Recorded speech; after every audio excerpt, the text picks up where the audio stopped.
సతీష్ బాగున్నారు. సతీష్ సిటీ బాగున్నారు. సిటీ దేవుని దయ వల్ల ఈరోజు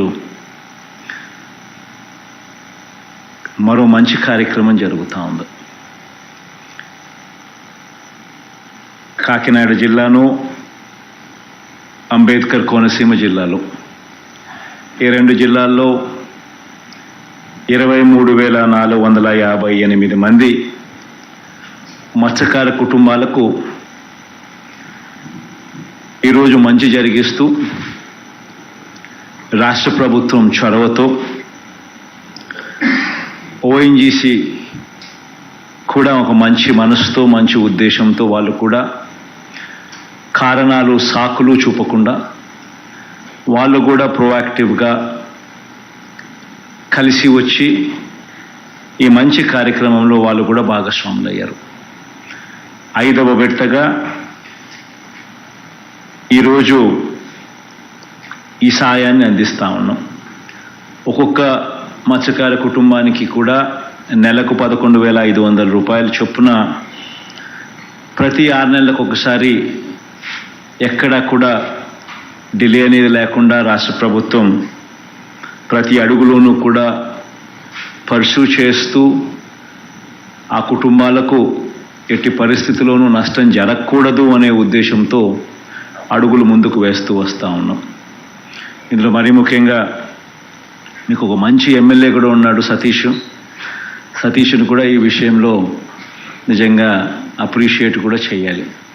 ఎందుకనంటే సతీష్ మా మీద కూడా అదే రకమైన ప్రెజర్ కూడా ఖచ్చితంగా క్రమం తప్పకుండా మా మీద కూడా అదే మాదిరిగానే ప్రెజర్ పెడతా వస్తూ ఉన్నాడు. కాబట్టి న్యాచురల్గా సతీష్ పెట్టే ప్రెజర్కు కలెక్టర్లు కూడా అక్కడ ఆటోమేటిక్లీ ప్రోయాక్టివ్గా ఇన్వాల్వ్ అయ్యి వాళ్ళు కూడా అడుగులు వేగంగా ముందుకు వేయిస్తూ ఉన్నాడు. అఫ్కోర్స్ సతీష్ నాకు బాగా కావలసినాడు కాబట్టి నేను కూడా అధికార యంత్రాంగాన్ని అంతా కూడా అదే దిశగా అడుగులు వేయించాం. ఈ దిశగా అడుగులు వేస్తూ ఈరోజు చేస్తూ ఉన్న మంచి 5వ విడత సహాయం అంటే ప్రతి 6 నెలలకు ఒకసారి ఇలా ఇచ్చుకుంటూ వస్తూ ఒక్కొక్క విడత ఇచ్చుకుంటూ వస్తూ ఈసారి 5వ విడతగా ఆల్మోస్ట్ కంక్లూడ్ అయిపోయింది అనుకుంటా. 5వ విడతగా 161,86,000,000 అంటే 162 కోట్లు ఈరోజు ఈ 23,458 మంది మత్స్యకార కుటుంబాలకు మంచి జరిగిస్తూ డిపాజిట్ ఈ కార్యక్రమం అయిపోయిన వెంటనే నేరుగా వారి ఖాతాల్లోకి ఈ డబ్బు జమ అయ్యేట్టుగా బటన్ నొక్కబోతా ఉన్నాం. ఇన్ఫ్యాక్ట్ ఇప్పటి వరకు 647 కోట్ల రూపాయలు ఈ 5 విడతల్లో కలిపి ఇచ్చినట్టు అవుతా ఉంది. ఈ కుటుంబాలకు అందరికీ కూడా అంబేద్కర్ కోనసీమ జిల్లాలో 16,408 కుటుంబాలు, కాకినాడ జిల్లాలో మరో 7,050 కుటుంబాలు, వీళ్ళందరికీ కూడా ఉపాధి కోల్పోయిన వీళ్ళందరికీ కూడా మంచి జరిగిస్తూ ఈ కార్యక్రమం వేగంగా అడుగులు ముందుకు పడతా ఉంది. మనం అధికారంలోకి రాక మునుపు ఇదే రకమైన సిచ్యువేషను జిఎస్పిసి వాళ్ళు అప్పట్లో క్రియేట్ చేశారు. 2012కి సంబంధించిన పరిస్థితిలో ఒక 78 కోట్ల రూపాయలు వాళ్ళకు రావాల్సిందే, ఇదే రకంగా నష్టపరిహారం వాళ్ళకు రావాల్సిందే. 16,554 కుటుంబాలకు రావాల్సినది రాని పరిస్థితిలో ఉన్నప్పుడు గత ప్రభుత్వం చంద్రబాబు నాయుడు గారి ప్రభుత్వంలో ఇదే రకమైన పరిస్థితి ఉన్నా కూడా కనీసం పట్టించుకునే పరిస్థితి లేదు, అడిగే పరిస్థితి లేదు, ఇచ్చే పరిస్థితి కూడా లేని పరిస్థితి. అలాంటిది దేవుడి దయతో మనం అధికారంలోకి వచ్చిన మొదటి 6 నెలల్లోనే ఈ కార్యక్రమానికి మంచి జరిగిస్తూ మొట్టమొదటిగా మనమే రాష్ట్ర ప్రభుత్వం నుంచి ఆ 78 కోట్ల రూపాయలు మనమే రిలీజ్ చేసి 16,554 కుటుంబాలకు మంచి జరిగిస్తూ వారి కుటుంబ అవసరాలను మన అవసరాల కింద దానిని భావించి ఆ కుటుంబాలకు తోడుగా ఉండే గొప్ప అడుగులు పడ్డాయి. ఆ రోజు ఆ 78 కోట్ల రూపాయలు రాష్ట్ర ప్రభుత్వం వెంటనే రిలీజ్ చేసేసింది. దాని తర్వాత జిఎస్పిసి, ఆ తర్వాత ఓఎన్జీసీ టేక్ ఓవర్ చేసిన సంస్థ.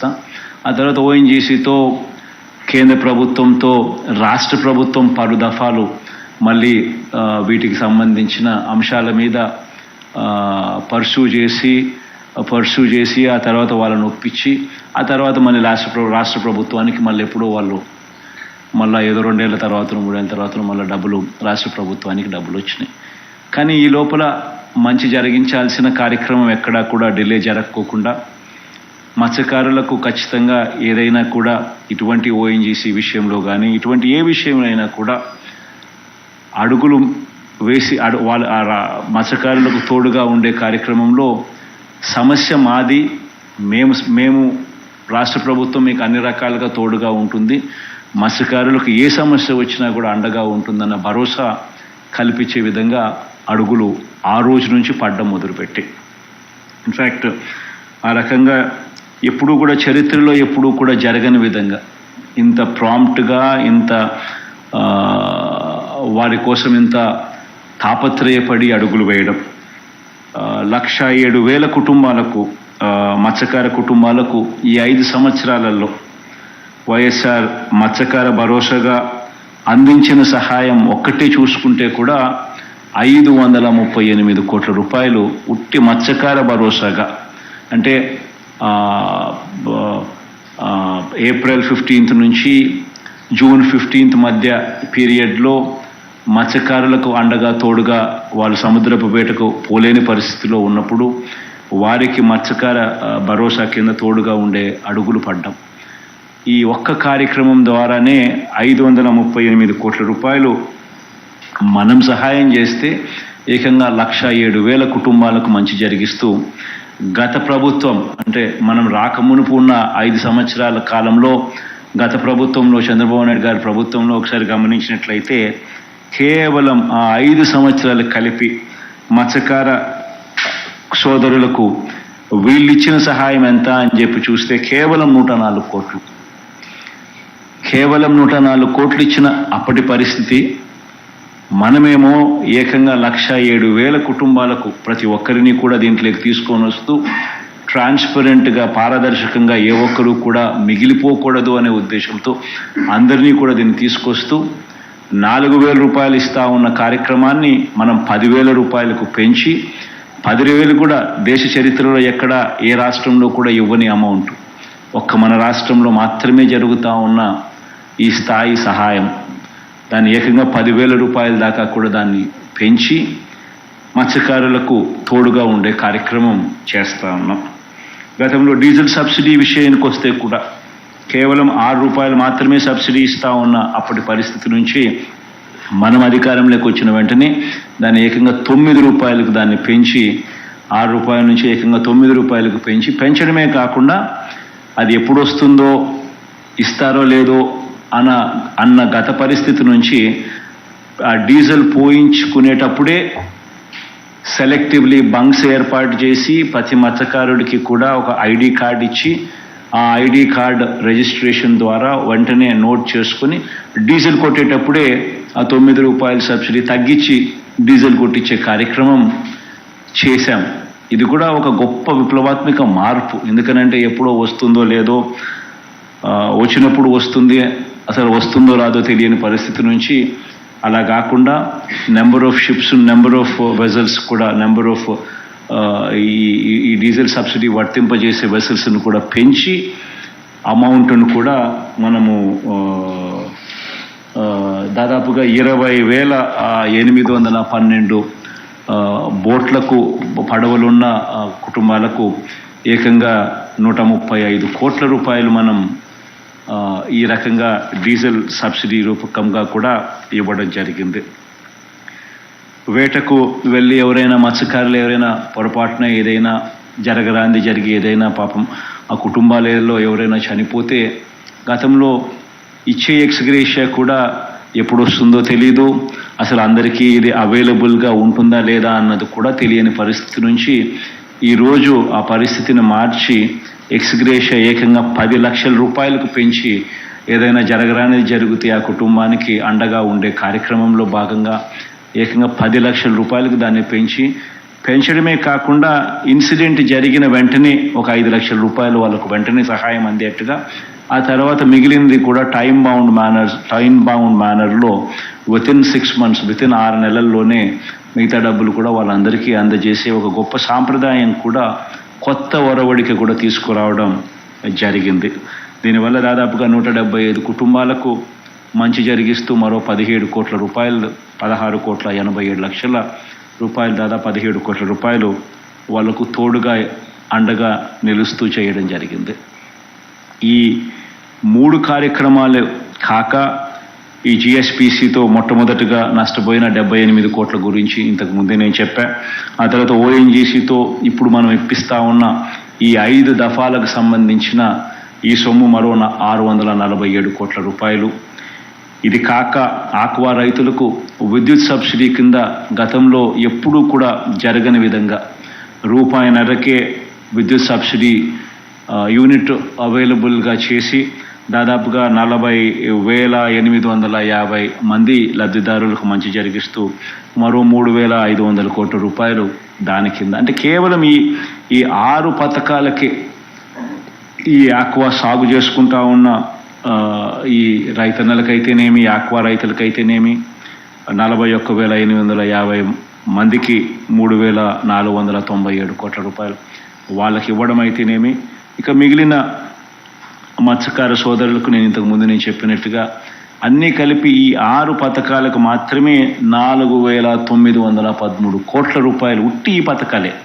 నేను ఇంకా దీంట్లో నవరత్నాల ద్వారా ప్రతి మత్స్యకార కుటుంబానికి కూడా అందుబాటులోకి తీసుకొచ్చిన మిగిలిన పథకాల గురించి నేను మాట్లాడడంలా, ఉట్టి ఈ పథకాల గురించి నేను చెప్తా ఉన్నా. ఉట్టి ఈ పథకాల ద్వారానే ఈ స్థాయి మంచి జరిగింది.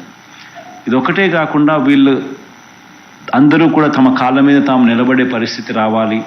వీళ్ళందరికీ జీవనోపాధి కోసం ఎక్కడికెక్కడికో ఉపాధి కోసం పోవాల్సిన పని లేకుండా మన రాష్ట్రంలోనే ఖచ్చితంగా వీళ్ళందరికీ ప్రతి 50 కిలోమీటర్లకు ఒక సీపోర్ట్ కానీ, లేదా ఒక ఫిషింగ్ హార్బర్ కానీ, ఫిష్ ల్యాండింగ్ సెంటర్ కానీ, ఇవన్నీ కూడా అవైలబిలిటీలోకి తీసుకొచ్చే కార్యక్రమంలో వేగంగా అడుగులు పడ్డాయి.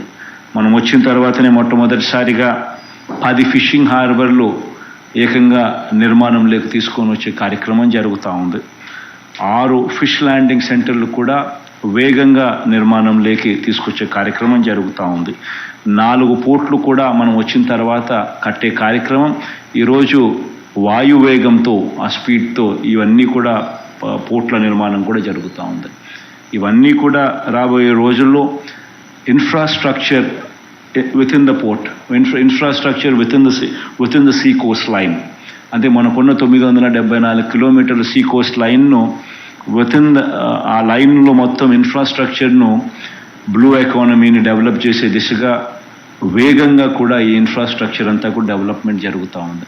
వీటి అన్నిటి వల్ల మత్స్యకారులకు రాబోయే రోజుల్లో ఎక్కడికెక్కడికో వెళ్ళి ఉపాధి కోసం వెతుక్కోవాల్సిన అవసరం లేకుండా మన రాష్ట్రంలోనే ఇంకా గొప్ప జీవితాలకు వాళ్ళకు ఉండేట్టుగా అవకాశాలు కూడా ఇవన్నీ కూడా మెరుగవుతాయి. ఇన్ఫ్యాక్ట్ ఈరోజు జువల్దిన్ ఫిషింగ్ హార్బర్ కూడా ప్రారంభోత్సవం కార్యక్రమం కూడా ఉన్నది. కానీ అది వీసీ ద్వారా చేస్తే ప్రజలకు అది కనిపించదు, అది అక్కడ జరిగిన డెవలప్మెంటు ప్రజలకు సరిగ్గా తెలుసుకునే అవకాశం రాదు, దీనివల్ల అవేర్నెస్ అనేది క్రియేట్ కాదు అనే ఉద్దేశంతో పర్సనల్గా నేనే పోయి అక్కడే ఉండి దాన్ని ఇనాగ్రేట్ చేసే కార్యక్రమం చేస్తే ఏ రకంగా ఫిషింగ్ హార్బర్ డెవలప్ అయ్యింది, ఏ రకంగా ఫిషింగ్ హార్బర్ వల్ల అక్కడ మత్స్యకారుల జీవితాలు ఏ రకంగా మారుతూ ఉన్నాయి, మారే అవకాశం ఏ రకంగా వచ్చింది, ఒక్కొక్క ఫిషింగ్ హార్బర్లో ఎన్నెన్ని బోట్లు అక్కడ వాళ్ళు నిల్వ చేసే పరిస్థితి వాళ్ళకు వస్తుంది, ఆ చుట్టుపక్కల ఆ ఇన్ఫ్రాస్ట్రక్చర్ అంతా కూడా కోల్డ్ స్టోరేజెస్ అయితేనేమి అవన్నీ కూడా ఏ రకంగా డెవలప్మెంట్ అయ్యాయి, ఏ రకంగా ఈ మత్స్యకారుల కుటుంబాలకు అందరికీ దీనివల్ల మంచి ఎలా జరుగుతుంది అన్న పబ్లిసిటీ తెలియాల్సిన విషయాలన్నీ కూడా తెలియకుండా పోతాయి వీడియో కాన్ఫరెన్స్ ద్వారా చేస్తే అని ఆ కార్యక్రమం ఒకటి కొంచెం పోస్ట్పోన్ చేసినాం. అది కూడా ఈరోజు ఉన్నది, కానీ నేను ఫిజికల్గా పోయి చేస్తామనే ఉద్దేశంతో అదొక్కటి కొంచెం పోస్ట్పోన్మెంట్ అయ్యింది. బట్ అదర్వైజ్ 10 ఫిషింగ్ హార్బర్లు నిర్మాణంలో వేగంగా జరుగుతూ ఉన్నాయి. 6 ఫిష్ ల్యాండింగ్ సెంటర్స్ కూడా వేగంగా పనులు జరుగుతూ ఉన్నాయి. 4 పోర్ట్లు కూడా పనులు కూడా వేగంగా జరుగుతూ ఉన్నాయి. ఇవన్నీ కూడా రాబోయే రోజుల్లో దాదాపుగా ఈ 4 పోర్ట్లకు పెట్టుబడులు దాదాపుగా 16,000 కోట్ల రూపాయలు. ఫిష్ ల్యాండింగ్ సెంటర్లకు 10 ఫిషింగ్ హార్బర్లకు పెట్టుబడులు దాదాపుగా మరో 4,000 కోట్ల రూపాయలు. ఆ తర్వాత ఫిష్ ల్యాండింగ్ సెంటర్స్కు మరో 200 కోట్ల రూపాయలు దాదాపుగా దానికి సంబంధించిన పెట్టుబడి. అంటే దాదాపుగా 20,000 పైచులకు కోట్ల రూపాయలు ఈ సీ కోస్ట్లో ఇన్ఫ్రాస్ట్రక్చర్ బిల్డింగ్ మీద పెట్టుబడి పెడతా ఉన్నాం. ఇవన్నీ కూడా చాలా వేగంగా పనులు జరుగుతూ ఉన్నాయి. వీటి అన్నిటి వల్ల కూడా అత్యధికంగా కూడా మంచి జరిగేది, బాగుపడేది ఖచ్చితంగా ఎవరు అని అంటే మరీ ముఖ్యంగా ఫిషర్మెన్ కమ్యూనిటీ ఎక్కువగా బాగుపడే అవకాశాలు దీనివల్ల ఎక్కువగా ఉంటాయి. ఎందుకనంటే అదంతా కూడా సీ కోస్ట్ డెవలప్మెంట్లో భాగంగా జరుగుతూ ఉన్నాయి. కాబట్టి వీటి అన్నిటి వల్ల మంచి జరగాలని చెప్పి మనసారా కూడా ఆశిస్తూ, దేవుడి దయ వల్ల ఇంకా మంచి చేసే అవకాశం కూడా ఇంకా రావాలి అని దేవుణ్ణి కూడా కోరుకుంటూ ఇక ఈ కార్యక్రమాన్ని ముందుకు అడుగులు వేయిస్తూ ఈ కార్యక్రమానికి బటన్ నొక్కే కార్యక్రమం చేస్తాం.